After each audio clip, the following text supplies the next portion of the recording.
Hello guys, welcome back to my another blog. তো সন্ধেবেলা ready হয়ে দাঁড়িয়েছিলাম রাস্তায়, আর কোথায় যাচ্ছি দেখতে হলে আমার এই ব্লগটা পুরোটা দেখতে থাকতে হবে।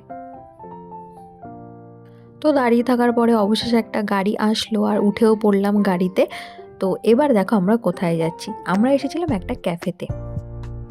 ক্যাফেটা দেখে ফাঁকা মনে হলো, একদমই কিন্তু ফাঁকা ছিল না, কারণ সব লোক বাইরে বসেছিল। আর এই ঠান্ডার মধ্যে বাইরে বসে থাকা আমার পক্ষে একদমই পসিবল না। ওই জন্য আমি চলে আসলাম ভিতরে বসার জন্য। আমি এখানে বসে বসে একটু ভিডিও করছিলাম নিজের। আর এই দেখো সবে একজন মেম্বার এসেছে, এখনও কিন্তু দুজন মেম্বার আসা বাকি আছে। তো তাদের জন্য ওয়েট করছিলাম। তারপরে এখানে দেখলাম একটা বেশ নতুন সিস্টেম, স্ক্যান করে অর্ডার দিতে হবে। আর দেখো বাকি দুজন আসার পরে আমরা ফার্স্টেই অর্ডার দিলাম চিকেন পকোড়া আর তার সাথে চা। একজন মিস চা খাবে না, তাই জন্য আলাদা করে একটা কফি অর্ডার দেওয়া হয়েছিল।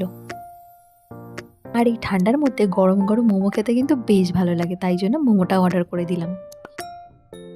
তো গাইস, শুধু মোমোতেই আটকে থাকিনি আমরা, আজকে আমরা চাউমিনও অর্ডার করেছি এরপরে।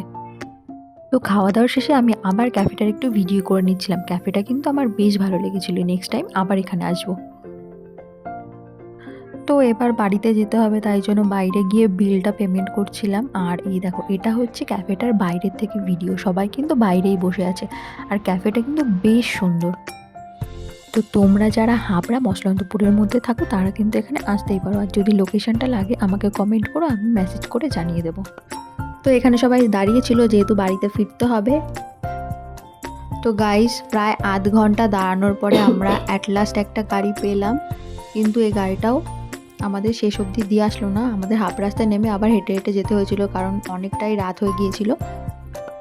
তো আজকের ভিডিওটা আমি এখানেই শেষ করছি। যদি ভালো লাগে প্লিজ লাইক, কমেন্ট, শেয়ার করে দিও। আর আমার চ্যানেলটা সাবস্ক্রাইব না করা থাকলে সাবস্ক্রাইব করে দিও। দেখা হবে এরকমই আরেকটা ভিডিওতে, ততক্ষণের জন্য টাটা।